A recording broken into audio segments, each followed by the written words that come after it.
आज होता गुरुवार, त्याच्यामुळे मला आज पूर्ण स्वयंपाक करावा लागणार होता. त्यामुळं आज मी वरण भात भाजी पोळी असं पूर्ण स्वयंपाक बनवणार होते. रोज माझ्याकडे भाजी पोळीच असतं बरेचदा.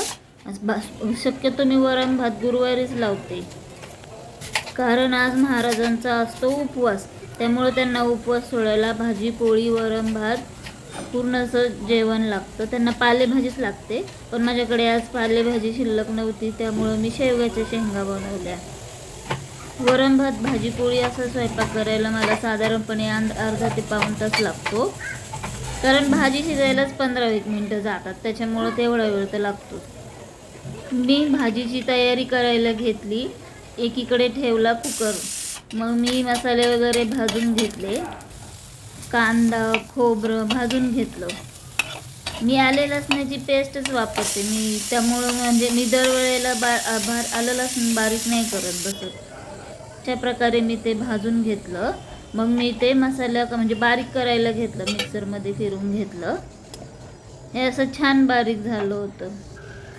मग मी तोपर्यंत घेतलं पीठ मळायला, म्हणजे मसाला तयार करून घेतला आणि मग मी पीठ मळायला घेतलं. म्हणजे कसं भाजी शिजायला टाकेपर्यंत वरणाला फोडणी देईपर्यंत पीठ भिजतं ना, त्यामुळं चपात्या चांगल्या होतात. पीठ मळून ठेवलं. मग मी घेतली भाजी करायला. मसाला असा छान परतून दिला. मग मी त्याच्यामध्ये टाकला शेवगा.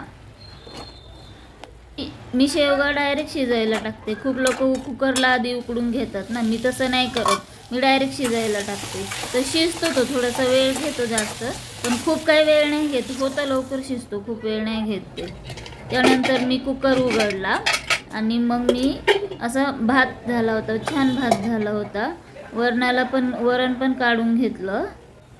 मग मी वरणाला फोडणी द्यायला घेतली. तुपामध्ये वरण करते मी मिरची टोमॅटो कोथिंबीर कापून घेतली. मग मी मिरची टाकली. त्यानंतर ते परतून घेतलं. मग टाकले टोमॅटो, ते परतून घेतलं. मग टाकली हळद, ते पण परतून घेतलं. त्यामुळं छान असं वरणाला टेस्ट येते. मी आलं लसणाची पेस्टच वापरते, त्यामुळं मी आलं लसूणच वापरलं. आणि मग मी टाकलं वरण. मग ते छान असं हलवून दिलं. कोथिंबीर टाकली वरतून.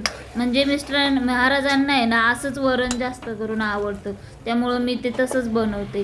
त्यानंतर मी घेतल्या चपात्या करायला. पीठ छान भिजलं होतं ना, त्याच्यामुळं आता त्याच्या चपात्या छान येणार होत्या. जे चांगल्याच येतात, पीठ भिजल्यानंतर चांगल्या चपात्या येतात. महाराजांना यायला लेटच होतो ना, मग तोपर्यंत माझा स्वयंपाक चालतो.